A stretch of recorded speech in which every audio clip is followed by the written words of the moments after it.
किसानों के ऊपर बहुत कर्ज है। आदरणीय मोदी जी हमारे प्रधानमंत्री बहुत दिल वाले हैं।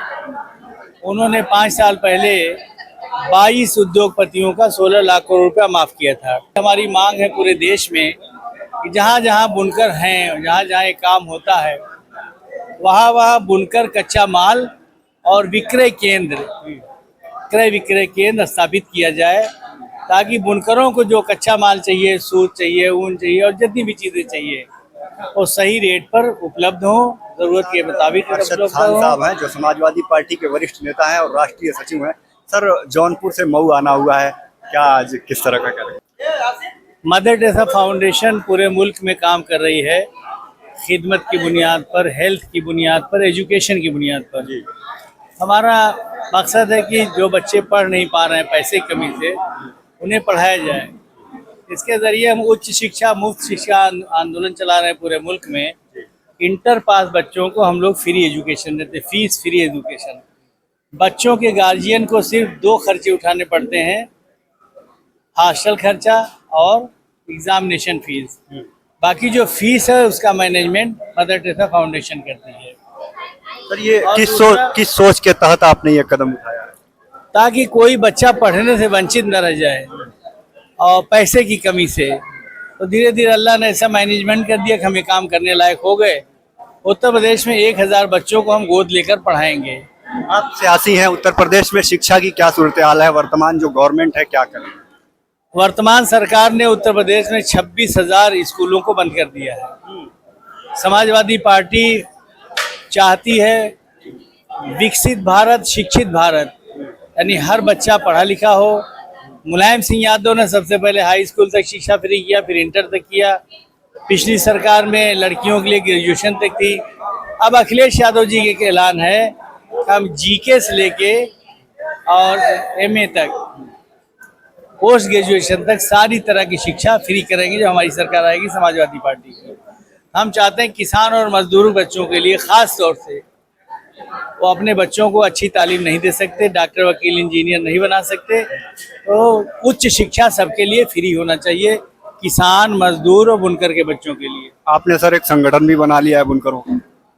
हाँ, मैंने देखा कि मेरा शौक नहीं था कोई बनाने का, लेकिन दिल्ली में सब हारिस शकील अंसारी, अनीस अंसारी साहब और तमाम साथी काफ़ी इकट्ठा हुए। उन्होंने कहा क्योंकि आपका संगठन पूरे देश में है, भारत किसान यूनियन भी, मदर टेरेसा फाउंडेशन भी, तो पूरे देश में जो बुनकर हैं उनकी प्रॉब्लम्स को आप ढंग से उठा सकते हैं। एमएलए भी रहे हैं, तो इसलिए लोगों ने मुझे किसानों के सर पर कर्ज है क्या सर?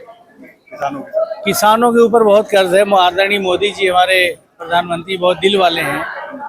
उन्होंने 5 साल पहले 22 उद्योगपतियों का 16 लाख करोड़ रुपया माफ किया था। इन 5 सालों में और भी माफ किया है, और पूरे देश के किसानों और बुनकरों पे 10 लाख करोड़ भी बकाया नहीं है।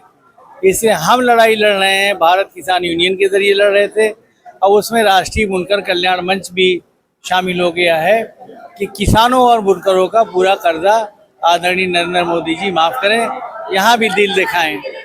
और दूसरे बुनकरों के लिए हमारी मांग है पूरे देश में कि जहाँ जहाँ बुनकर हैं, जहाँ जहाँ ये काम होता है, वहाँ वहाँ बुनकर कच्चा माल और क्रय विक्रय केंद्र स्थापित किया जाए, ताकि बुनकरों को जो कच्चा माल चाहिए, सूत चाहिए, ऊन चाहिए और जितनी भी चीज़ें चाहिए वो सही रेट पर उपलब्ध हो, ज़रूरत के मुताबिक उपलब्ध हो, और बुनकर अपना प्रोडक्शन मार्केट में भी बेचे।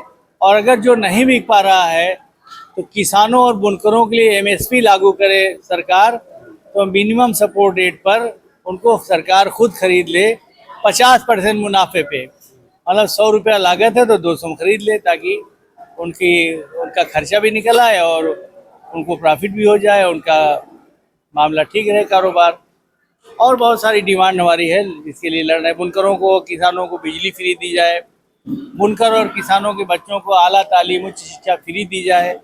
ये लड़ाई हम लोग लड़ रहे हैं। जंतर मंतर पर आंदोलन हुआ था अभी हाल ही में, तो जंतर मंतर पे हम मोहम्मद आजम खान साहब, अब्दुल्ला आजम खान साहब, उनके परिवार और जौहर यूनिवर्सिटी पे एक भी मुकदमा कायम नहीं था 2019 के पहले। लेकिन 2019 का चुनाव जब मोहम्मद आजम खान साहब जीत गए, तो 4 महीने के अंदर तकरीबन 350 मुकदमे मोहम्मद आजम खां, अब्दुल्ला आजम खां, जौहर यूनिवर्सिटी उनके परिवार पर कायम कर दिए गए। सर कौन सी मानसिकता काम?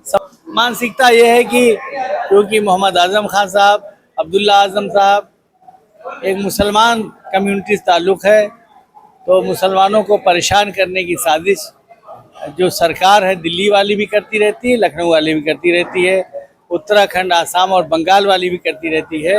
इंशाअल्लाह हालात बदलेंगे और लखनऊ में भी अच्छे हुक्मरान आएंगे, दिल्ली में भी आएंगे और सभी स्टेट में बदलाव होगा, क्योंकि यूथ और नौजवान, किसान, मजदूर सब जाग गए हैं। लाखों लाख की तादाद में जंतर मंतर पर इकट्ठा हुआ यूथ, जयपुर में, लखनऊ में, इलाहाबाद में, जौनपुर में, हर जगह ये बात दर्शा रही कि मोदी जी, योगी जी जाने वाले हैं।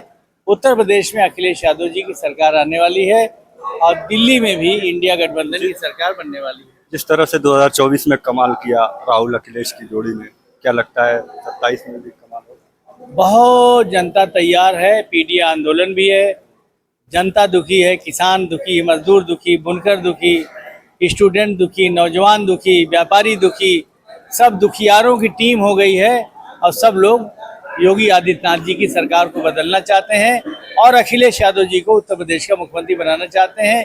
इंडिया गठबंधन की पीडीए की सरकार बनाना चाहते हैं।